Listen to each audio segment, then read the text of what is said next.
सतगुरु का वचन सचखंड से उतरा हुआ समझकर मन के व्यर्थ विचारों को त्याग कर उस वचन को पकड़ लोगे तो वहाँ पहुँच जाओगे जहाँ से सतगुरु का वचन आया है।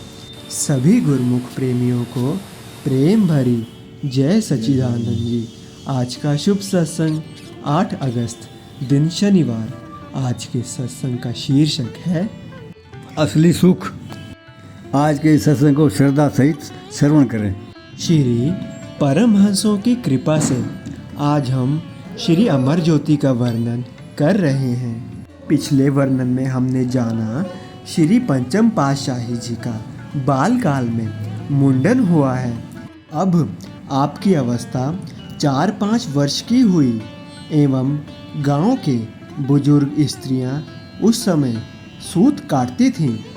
एक बार संध्या समय में आपने उनके पास जाकर कहा, इन्ना कच्चियाँ तंदा ने टूट जाना। यह समय सूत काटने का नहीं, भजन सुमिरन करो, गुरुद्वारे चलो, जो आपका काम वही करो। वे आपकी मुस्कुराती मनमोहन छवि को देखती रह जाती। आप गुरुद्वारे की ओर चल देते। आप बचपन से ही सौम्य प्रवृत्ति एवं असाधारण प्रकृति की अभिलाषा लिए हुए थे। उस समय कौन जानता था कि आप अमर सत्यता की ज्योति का विराट स्वरूप बनेंगे। अवतार स्वयं चमत्कार नहीं दिखाते, अपितु स्वयं को छिपाते हैं। जैसे कि श्री कृष्ण रूप भगवान हर खेल के चमत्कार पर माया का पर्दा डालकर सबको भ्रमित कर देते थे। आपने अलौकिक मर्यादाओं का पालन करने के लिए पाठशाला में शिक्षा प्राप्त की। ज्ञान के सागर होते हुए भी संसार के नियम धर्मों को मुख्यता प्रदान की। गांव बलड़वाल में माध्यमिक पाठशाला में पढ़ना आरंभ किया।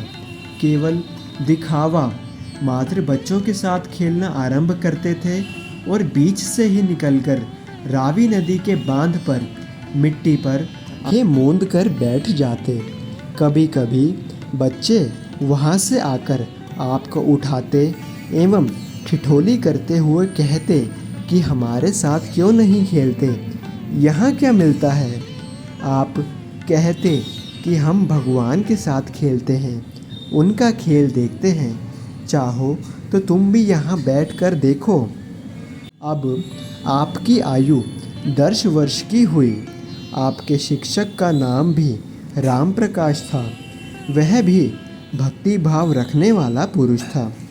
वह सोचता था कि इन्हें देखकर ऐसा लगता है कि इनके अंदर कोई दैवी शक्ति है। कक्षा में भी शांत, एकाग्रचित और पढ़ाई में सबसे आगे रहते।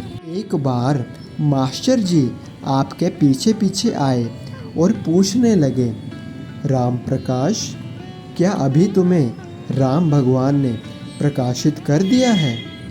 अभी तो तुम्हारे खेल कूद हास्य विनोद के दिन हैं, हमें भी कुछ ज्ञान कराओ। आपने विनम्रता से कहा, आपकी शिक्षा से मैं शिक्षित हो रहा हूँ। आप ही कहते हैं संसार भगवान का खेल मात्र है। आप शिक्षक गुरु हैं, मैं तो आपका दी गई शिक्षा से उस खेल को देखने आता हूँ, उसे अनुभव करने का प्रयास कर रहा हूँ। प्रकृति का कण कण उसके दिव्य तेज से कैसे अनोखे खेल खेल रहा है। चाँद, सूर्य, बादल, धूप, छाया, क्या अनोखा खेल रचाया है। सब समय में बंधे हुए अपना अपना कर्तव्य निभा रहे हैं। हमें भी कर्तव्य पथ पर चलते रहना चाहिए। शिक्षक देखता ही रह गया कि महापुरुषों की वाणियों को, रामायण अथवा गीतों को हमने पढ़ा परंतु मनन नहीं किया। यह बालक अभी से अनुभव कर रहा है, वह क्या जाने कि ये साक्षात पार ब्रह्म स्वरूप हैं। प्राइमरी तक यहाँ शिक्षा ग्रहण कर आप अमृतसर जाने लगे। आपने लौकिक शिक्षा हिंदी, उर्दू, फारसी एवं अंग्रेजी में प्राप्त की।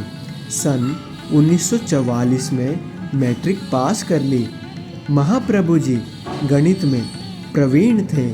इस संदर्भ में आपने स्वयं फरमाया कि हमारे गणित के अध्यापक हमें छुट्टी देने वाले दिन भी बिना फीस के पढ़ाया करते थे। एक दिन बच्चों ने मिलकर छुट्टी कर ली और कोई भी पढ़ने न आया। अगली बार जब बच्चे उनके घर पढ़ने गए तो उन्होंने समझाया कि वह तो उनके भले के लिए ही सोचते हैं। उस दिन उन्होंने समझाया कि अब से यह प्रण लेते हैं कि बाकी बच्चे आए या न आए, लेकिन हम अवश्य आएंगे। शिक्षा ग्रहण करने के लिए शिक्षक के प्रति श्रद्धा और जीवन में अनुशासन अत्यावश्यक है। आपने पुनः कभी छुट्टी ना की और गणित में सदैव सर्वोपरि रहे। के बड़े भाई जी कलकत्ता में दुकान और व्यवसाय करते थे।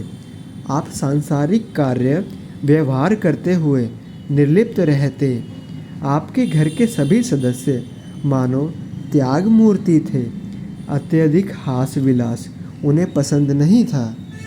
आप 1946 में एक बार कलकत्ता गए, परंतु वहाँ सत्संग का साधन प्राप्त न होने के कारण पुनः पंजाब अमृतसर लौट आए।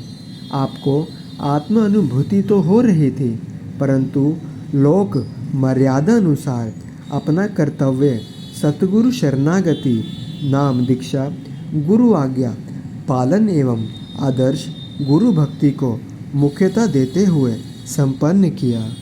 सर्वगुण संपन्न, तीनों गुणों से न्यारे, संसार के रचयिता प्रभु संत महापुरुषों के वेश में त्रिगुणमय संसार में विचरण कर स्वयं उन नियमों का पालन दृढ़ता से करते हैं जो मृत्युलोक में मानव के लिए आवश्यक हैं।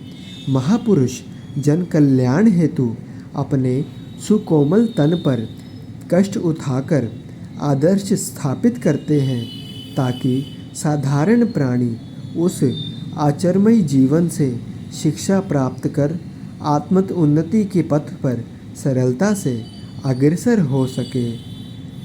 जय सच्चिदानंद जी।